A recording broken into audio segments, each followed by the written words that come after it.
Part 1. Foreigners in Thailand. The movie begins with Earl, smeared in blood, washing his hands. He hears noises from the salon and picks up his shovel, preparing himself for the inevitable. He is scared and doesn't know what is happening around him. In the next scene, it is broadcast on the radio that a series of gruesome murders took place in Roy Et the night before. The dead are Boonluk, Parsari, Kai, Fet, Tukta, Charlie, and a police officer. Earl, Boonluk's son-in-law, is the prime suspect and is in police custody. Police officer Nawat has Sai in his interrogation room. Sai is the daughter of Boonluk and the only survivor from that night. Sai narrates that Earl and she were on their way to her father's home when they heard the news of an unprecedented storm that day. Arriving at her father's home, Boonluk is not happy to see Earl. He doesn't like him because he is British. Sai tells him that Earl will board up the house before the storm gets there. Right then, Tukta and Charlie arrive. Tukta was Kai's wife and Boonluk's former daughter-in-law. She has remarried Charlie, a friendly American. Tukta is there to take June, her daughter, which she left to Kai after their divorce. Sai is protective of June and doesn't want Tukta to get her because she abandoned her once, and also because of her profession and lifestyle. Charlie stays behind to help Earl with construction work. Back in the interrogation room, Nawat threatens Earl to admit that he committed the crimes.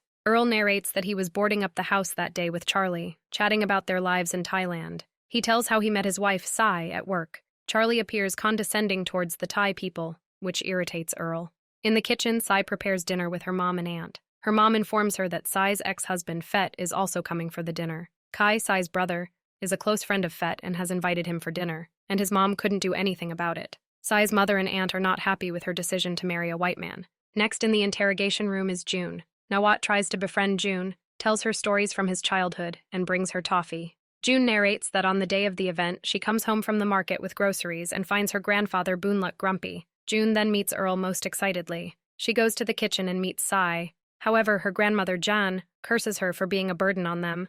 Sai stops Jan and hugs June. She tells her that she has brought a gift for her, which she will give her later that night. Back in the interrogation room, Nawat tells June that he loved those toffees when he was a kid. However, some shopkeepers would con him by giving him the empty wraps. This made him really angry. June continues to narrate that Sai took her for a drive to meet Jamie. Jamie is Charlie's son and a friend of June's. Sai drives up to a point beyond which her sedan cannot go. June then goes to meet Jamie and Sai drives back home. Nawat then goes to meet Sai's mother, who is injured and in a hospital. She narrates that in the kitchen that day, she was encouraging Sai to leave Earl as he was of no use. She tells Sai that, according to a fortune teller, she will become a widow when she is 30. In the interrogation room, Nawat gives Sai an insurance policy bought by Earl, which would make him filthy rich after Sai's death. Nawat then tells Sai that her family must have found the paper, and in a rush, Earl must have killed them all. Sai continues to narrate that at the diner, it was awkward for everyone. Everyone enjoyed their meal and overate except for Earl, who didn't find the food appealing, and June, who ate rice only. Part 2. The First Blood. After dinner, Sai and Earl give June her present, a mobile phone. June is excited, and Earl teaches her how to use it, particularly how to record videos with it. Earl and Sai then get intimate, but are disturbed by Kai and Fet, who are drunk and loud. Earl then goes to ask them to keep it quiet. Right then, the lights go off. Sai hears the screams of Kai, Fet, and her father. She sees Kai leaving in his truck. An injured Earl comes to the room with blood pouring from his head. Boonluk starts screaming and crying while holding a bloodied t-shirt. He screams that Earl killed Kai and goes to his wife. Boonluk claims that he saw Earl kill Kai and Fet with his own eyes. Sai comes out and asks Par to find the first aid kit. She then tells her father that he must be confused. When her father insists, she argues that if Earl has killed them, then their bodies must be lying outside. Right when Sai is trying to make some sense to her parents, Par falls down from the second floor and breaks her neck. Sai then drives her Aunt Par, accompanied by her parents, to the hospital. However, the road is closed due to the upcoming storm. Back in the interrogation room, Earl narrates that he blacked out in the room, and when he woke up, everyone was gone. He then starts running toward a truck that doesn't stop forcing Earl to jump on the side of the road and go unconscious again. Back at their home, Boonluk is delighted to see his son. They then go to find Earl and June. When they don't find them, Boonluk concludes that Earl must have killed June. He then proposes that they should hunt down Earl while he goes to find June. Officer Nawat then inspects the video footage from the night of murder recorded by Officer Lek after he received a call from John reporting that a Farang, a foreigner, had murdered her sister. Lek loses his way and goes to Charlie and Tukta's house. He asks about Boonluk's house. Charlie and Tukta volunteer to go with him. On their way, Lek sees a man lying on the road. Tukta identifies him as Kai. He is dead by a gunshot. Lek takes his handgun and puts it in his truck's glove compartment. A few miles later, Lek's truck breaks down, and he marches forward on foot while Charlie and Tukta remain in the car. He then finds a second body by the roadside. Part 3. New evidence. The police find June's cell phone. Nawat then interrogates June again. June narrates that after getting her present, the cell phone, she went out recording videos. There, she sees her grandfather screaming like a madman. Then she sees her father and his friend discussing their plan to get Earl to sign a life insurance policy. Kai tells Fett that he doesn't know how to get Earl to sign it but shows his handgun as a last resort.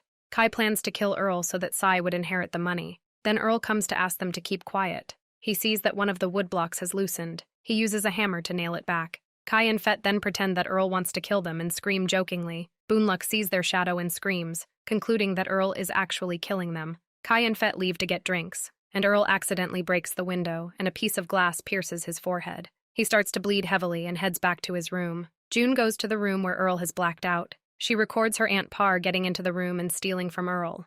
Par then hears voices in her head and slips, thereby falling down from the window and breaking her neck. Later on, Kai and Fett drive by Earl, who has fallen unconscious, into a ditch. Kai asks Fett to stay with Earl while he goes to bring a robe to tie him up. Fett takes out Kai's gun, puts bullets into it, and points at Earl. Then the truck slips and crushes him under its tire. Earl wakes up and tries to help Fett, but he is stuck and already dead. He picks up his gun and shouts for help. Kai finds him on the way and threatens him with a shovel. Before Kai could hit him with the shovel, Earl takes out the gun. Kai hits Earl and throws away the gun. He picks up the gun, tells Earl that it's empty, and shoots himself in the head, not knowing that it was loaded. Earl loses his mind and starts running and screaming. Charlie and Tukta, bored of sitting in the truck, get the gun from the glove compartment and walk towards Boonluck's house. An injured Earl gets to the home and goes to the kitchen to clean himself. Boonluck, with a spading fork, waits for him at the door. Charlie comes to the scene and Boonluck accidentally kills him with the spading fork. Tukta sees that and threatens to inform the police.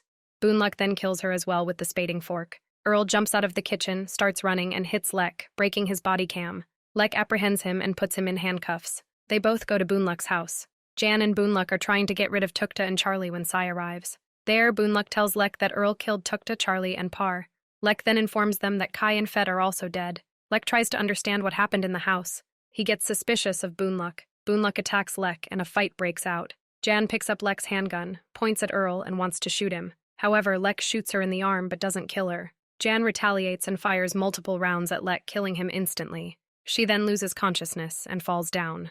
Later on, Boonluck wakes up with Jan, Sai, and Earl all unconscious. He sees that Lek is dead with Jan's handgun. He grabs the gun and puts it in Earl's hand before seeing someone and dying of a heart attack. Part 4. Case solved.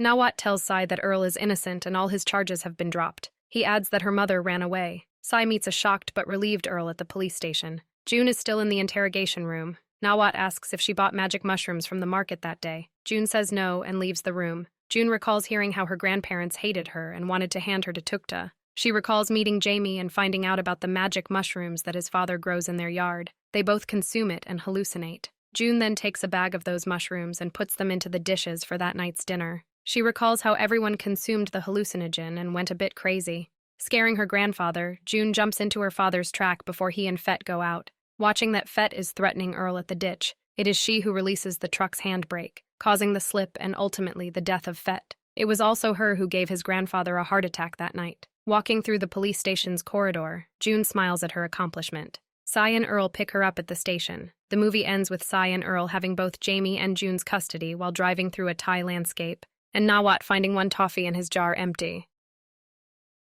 Part 5. The Verdict.